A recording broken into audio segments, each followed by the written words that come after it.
Toddla T, BBC Radio 1 Extra. Thursday night, 1 o'clock through till 4.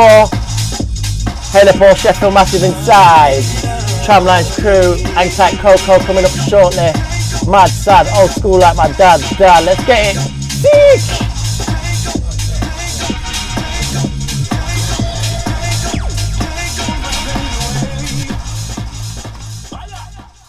My name's Graham Walker, I'm digital editor from the start in Sheffield, and here I am at BBC Radio 1 today, which I don't say every day, with our Radio 1 DJ superstar from Sheffield, Toddla T. Toddler, how are you? Very good, man. It's a lovely thing to have such a beautiful accent in the studio today. Yeah, well, I was going to say the same about yours. You seem to have almost lost the Sheffield accent. What's going on? Yeah, well, you know, you move out of your situation and then you come back to places and you meet people like you and you really do notice how much you bleach out certain things. And definitely when I come home, I notice how much I've lost certain things, and that's definitely one. I can't deny it. Well, look, the $1 million question, I might as well get this one out of the way straight away. How do you become a Radio 1 DJ? You tell me. I don't know how I got here. It's kind of mad, really, because basically I never really planned on getting into radio. I was always into making tunes and playing tunes in raves and making mixtapes. And then I did a mix for Radio 1 called the Essential Mix, which is a very seminal, big part of someone's career. So for me, it was a very big deal. And I sequenced it back home in Sheffield at my mum's house. I did it all there. I spent ages on it. I got it right. I remember it very clearly. And I presented it to Radio 1, and it was the same time my first album came out, so it was all part of my kind of like rise to my career as such, and it just went down really, really well, and I was as shocked as everyone else. And around the same time, they were asking for demos for new presenters to be more music-based as opposed to what they call daytime. I thought, you know what, why not? I'll give it a blast, see what this is about. So I did a little demo, again, at my mum's house in my old bedroom. Sent it down, and I remember being on a sofa and the head of Radio 1, Reese Hughes, called me up and goes, Toddla T, I'd like to offer you a show. I literally fell off the sofa like, what, really? And I saw it, it's such an amazing opportunity and such a brilliant thing to be able to do. I just really went for it, and luckily I'm still here like 7 years later, and it's a big part of my life, a big part of my career, and a big part of my schedule weekly. And even though it is such an incredible place and such a historic place, it's got so much going on, it kind of feels like home now. So it's an honour and a privilege, man. So just explain us in a minute or two, a day in the life of Toddla T.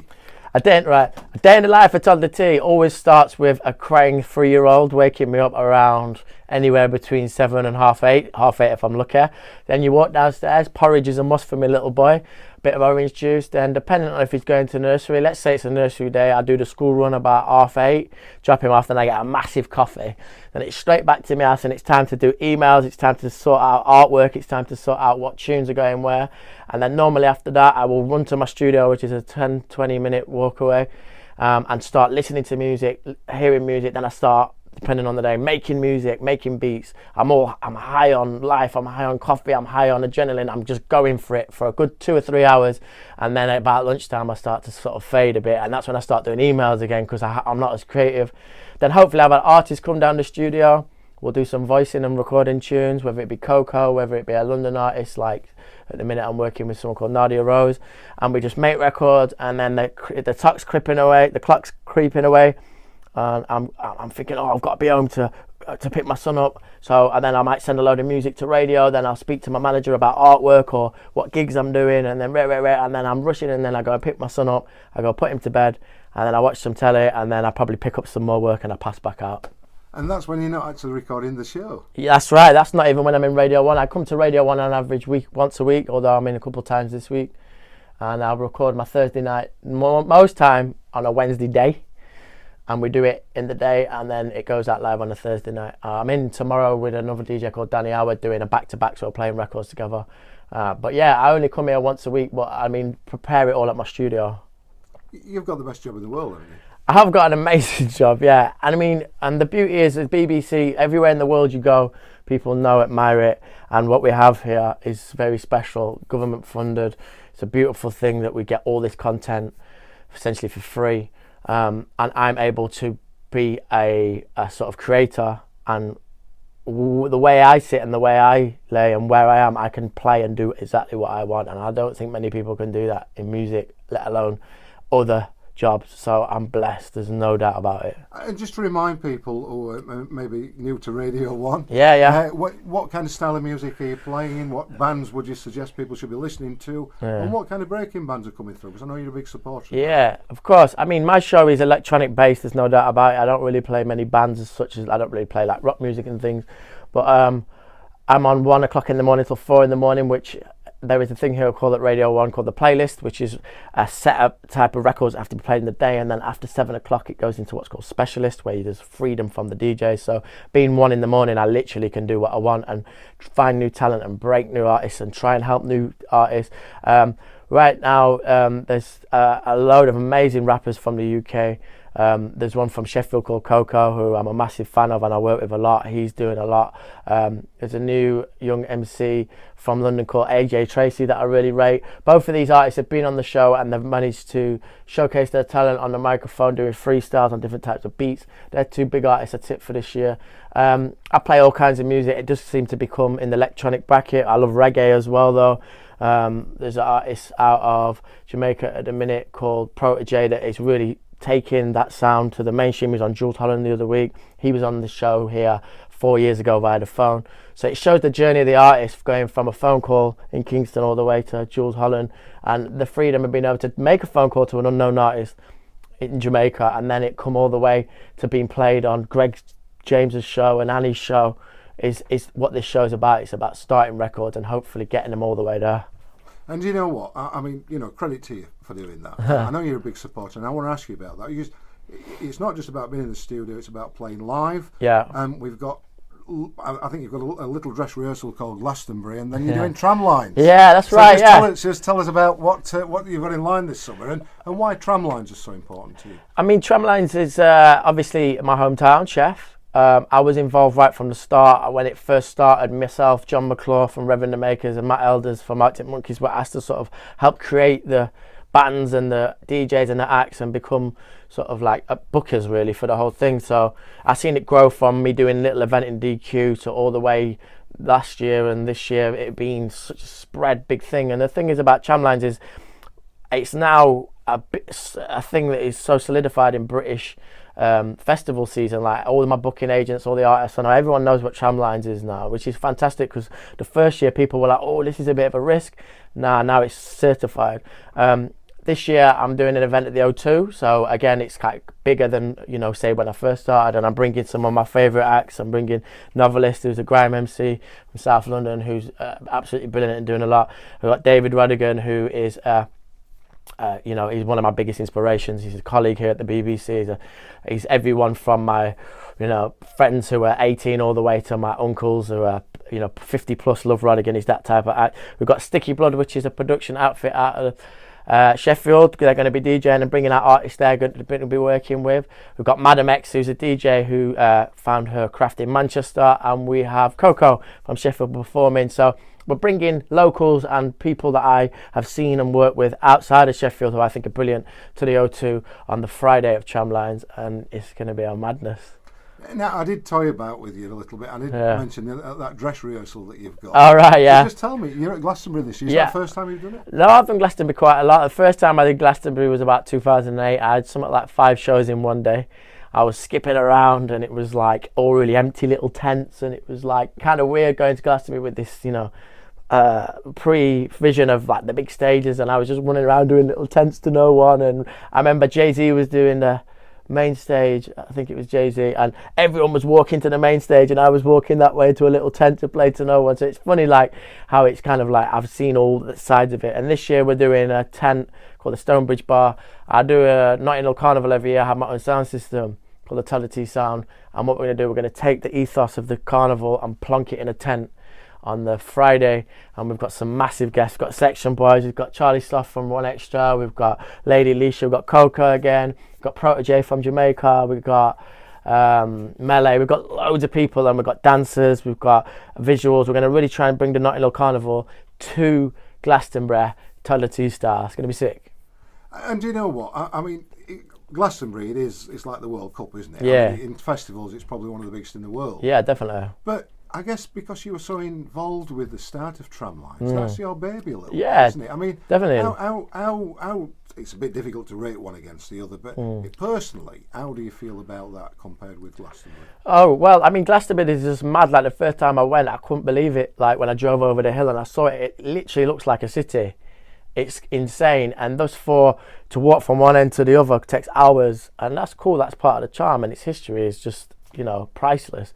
But the charm of Tramlines is, and testament to the Sheffield people, is its warmth, its intimacy, and it's the way that you can go and check out a band saying Frog and Parrot, and then maybe walk down to, the Forum and check some out, and then go O2, and it's all very accessible, and you will definitely stumble across things that you didn't mean to, and maybe find new music, and maybe find stuff you didn't think you were into, and the whole city comes even more alive that weekend, and the people, like I say, testament to the Sheffield people, like, everyone always comments on how nice, good atmosphere it is. And, with a festival where there's, like, so many people, it's a bit more disjointed, but, Tramlines has the spirit of Sheffield, and I think that weekend we really showed that. I don't want to compromise you, but which are you looking forward to most? Tramlines, man. I get to stay at my mum's house. I get to see all my mates. I get to play in front of Sheffield. Glastonbury, it's also an amazing part of my year. Like, it's Glastonbury, you know what I mean? But I'm going home to Tramlines and we're performing with Coco, and I get to stay in my old bed and I get to see my friends, and you know what I mean? It's a special day for me, Tramlines. It must bring memories back when you go back home as well. I mean, was there a time when you were playing the music too loud and your dad was shouting at you? Oh, absolutely, yeah. But I've got to big up my mum and dad because they were so behind the whole thing. But the room that I sleep in now when I go home is the same room that I made all my early records in. It's the same room that I let to DJ in, and I do have memories of my mum opening the door and telling me to shut up, but that's normal and that's fair enough. But they were right patient considering, and same to my neighbours and all, considering I were banging it out all the time. And how often do you get home these days? I mean, the thing about your mum and dad now, they're grandparents. Yeah, that's right. So yeah. That must be very special for them. Yeah, definitely. Yeah. How often do you get back to Sheffield? Not as much as I want. I'd love to be back every month if I could, but time and life don't permit. I've got so much commitment outside of Sheffield now. I go back. Last time I went back was for the last Cabal, which is a rave that I was a massively part of up until it ended a couple of months ago. Next time I go back will be Tramlines. So at the minute it's time with that. My mum and dad are really good with my son, so we try and go back and he can experience Sheffield more. But they come down when we're not here. I mean, I guess on average probably about 5 or 6 times a year. And it is a very family thing, isn't it? Because we've got to remind people who your missus is as well. Yeah. Can you just tell people about that? Yeah, my girl, the mother of my child and my partner is Annie Mack, who's a big DJ here as well. So it's very much a family affair. My son is literally a child of radio, you could say. Whether he knows it or not, it's he's born out of something like that, which is kind of crazy. But yeah, man, I mean, that's my life now. I'm based here. Sheffield is what I was cut from. It's what made me today.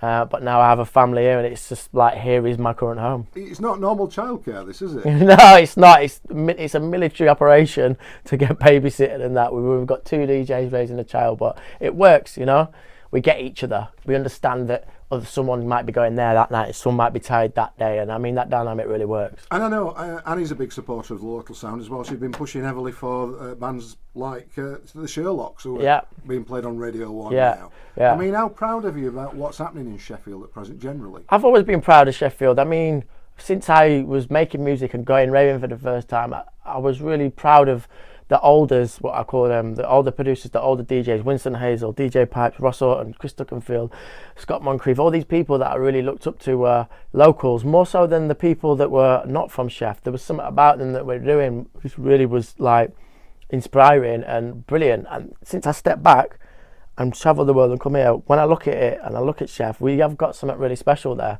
You don't realise it that much at the time, you know what I mean? And back when I was growing up and I was in the thick of it, I really was like immersed in it, and I come back, and I'm like, this place is brilliant.